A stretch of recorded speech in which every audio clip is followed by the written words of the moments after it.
आगे बढ़ते हुए गुरुजी ने यात्रा जारी रखी और जल्द ही चमकौर नामक स्थान पर जा पहुँचे, जहाँ लोगों ने उनका दिल से स्वागत किया। एक स्थानीय निवासी ने अपनी किलानुमा हवेली में गुरुजी और उनके साथियों के रहने का इंतजाम कर दिया। गुरुजी ने अपने साथियों के साथ इसी हवेली में रुकने का फैसला किया। वह भी जानते थे कि अब मुगलों से बच पाना और युद्ध को टालना उनके वश में नहीं है, लेकिन वह अपनी आखिरी सांस तक एक योद्धा की तरह बहादुरी से अपना रक्षण करना चाहते थे। इसलिए वह पहले से ही अपने आप को युद्ध के लिए तैयार करने लगे और मुगलों का आने का इंतजार करने लगे। गुरु गोविंद सिंह युद्ध के लिए पहले से ही योजना बना चुके थे। उसी योजना के तहत उन्होंने सभी सिख सूरमई को तैनात कर दिया और खुद किले के ऊपर अटालिका में मोर्चा संभाल लिया। अब सभी सिखों को इंतजार था तो केवल मुगलों की सेना का। सिरसा नदी का बहाव कम होते ही मुगलों की सेना चमकौर में आ धमकी और गुरु गोविंद सिंह की खोज जारी हो गई। कई लोगों पर अत्याचार ढाने के बाद वे आखिर में जान गए कि गुरु गोविंद सिंह के साथी कहाँ रुके हैं। 22 दिसंबर का वो दिन था जब मुगल सैनिक किले के पास पहुँचे और इसी दिन को इतिहास में हमेशा के लिए अमर बना दिया। कहने को तो 22 दिसंबर साल का सबसे छोटा दिन था, लेकिन सिखों के लिए यह दिन काफी महत्वपूर्ण था। सुबह होते ही वजीर खान ये ऐलान कर चुका था कि सभी सिख और गुरुजी की जान बख्शी जा सकती है अगर वह आत्मसमर्पण कर दे। लेकिन इसके जवाब में सिख सैनिकों के तीर के हमले ने मुगल सैनिकों को हिला कर रख दिया। वह नहीं जानते थे कि 40 सिख सैनिक भी ऐसा कमाल दिखा सकते हैं। मुगल सैनिकों को मरता देख वजीर खान को शक होने लगा कि शायद उसे गलत सूचना मिली है, वरना 40 सैनिक लाखों सैनिकों से बढ़ने की गलती कभी नहीं कर सकते हैं। लड़ते लड़ते शीघ्र ही सिखों के तीर खत्म होने लगे।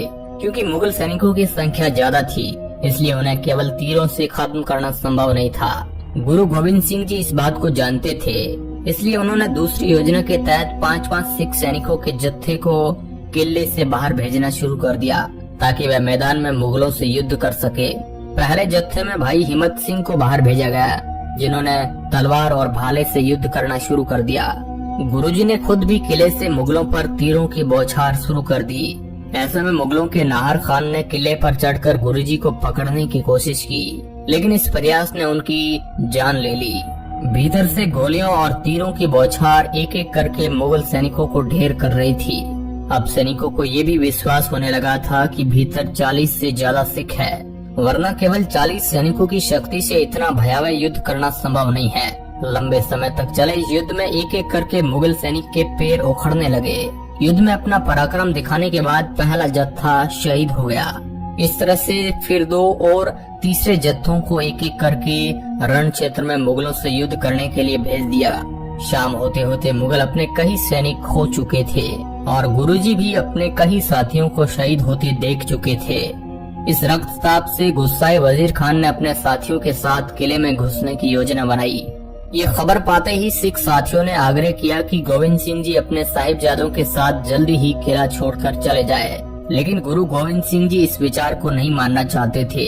उनका कहना था कि तुम सभी मेरे पुत्र हो और तुम्हें मैं इस तरह छोड़कर नहीं जाने वाला हूँ। ऐसे में अजीत सिंह ने तय किया कि युद्ध की कमान संभालते हुए वह रणभूमि में अपना पराक्रम दिखाने के लिए आगे बढ़ेंगे। वह रण क्षेत्र में आए और अपना लोहा मनवाते हुए शहीद हो गए। उसके बाद भाई जुझार सिंह ने रणभूमि में मोर्चा संभाला और सैकड़ों सैनिकों का वध करते हुए खुद भी वीरगति को प्राप्त हो गए। अपने पुत्रों को रण क्षेत्र में शहीद होते देख गुरु गोविंद सिंह जी ने अकालू पुरुष के समक्ष धन्यवाद और शुक्राने की प्रार्थना की। अब रात हो चली थी। सभी मुगल अपने सैनिकों के शव उठाने और विश्राम करने में व्यस्त हो चले थे। गुरु गोविंद सिंह जी के पास अब केवल 7 ही सिख सैनिक बचे थे। अब गुरुजी ने तय किया कि सुबह होते ही वे जत्थे की कमान संभालते हुए रण क्षेत्र में उतरेंगे। वे जानते थे कि इतनी बड़ी सेना से अकेले जीतना संभव नहीं है, लेकिन वे रण क्षेत्र को पीठ दिखाकर भागने वाले कायर नहीं थे। इस बात से परेशान सिख सैनिक नहीं चाहते थे कि गुरुजी इस तरह युद्ध में शिरकत करे। उन्होंने गोविंद सिंह जी को समझाने की तमाम कोशिश की कि वह इस किले को छोड़कर न आए, पर गुरुजी का फैसला अड़िग था। ऐसे में सिख भाई दया सिंह को एक युक्ति सूझी। अपना अंतिम हथियार का इस्तेमाल करते हुए उन्होंने गोविंद सिंह जी को कहा कि अब गुरु खालसा 5 परमेश्वर रूप होकर आपको आदेश देते हैं कि आप इस किले को तुरंत त्याग दें और किसी सुरक्षित स्थान कूच करें।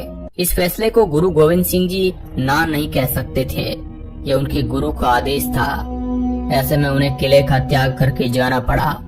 सुबह होते ही मुगल सैनिक गुरु गोविंद सिंह को पकड़ने के लिए किले में घुस आए, लेकिन इसके करारे जवाब में कई सैनिक मारे गए और आखिर में बचे सिख भी वीर गति को प्राप्त हो गए। इस युद्ध में 40 सिख मुगल सेना पर इस कदर भारी पड़े कि पूरी दिल्ली कांप उठी। हर किसी के लिए इतने भारी पराक्रमी युद्ध को मान पाना मुश्किल था। इस युद्ध ने साबित कर दिया कि ताकत से ज्यादा वीरता और बहादुरी मायने रखती है। आज भी इस युद्ध को सिखों की शान और सम्मान की लड़ाई के रूप में देखा जाता है। दोस्तों, वीडियो के अंत तक बने रहने के लिए आपका बहुत बहुत धन्यवाद।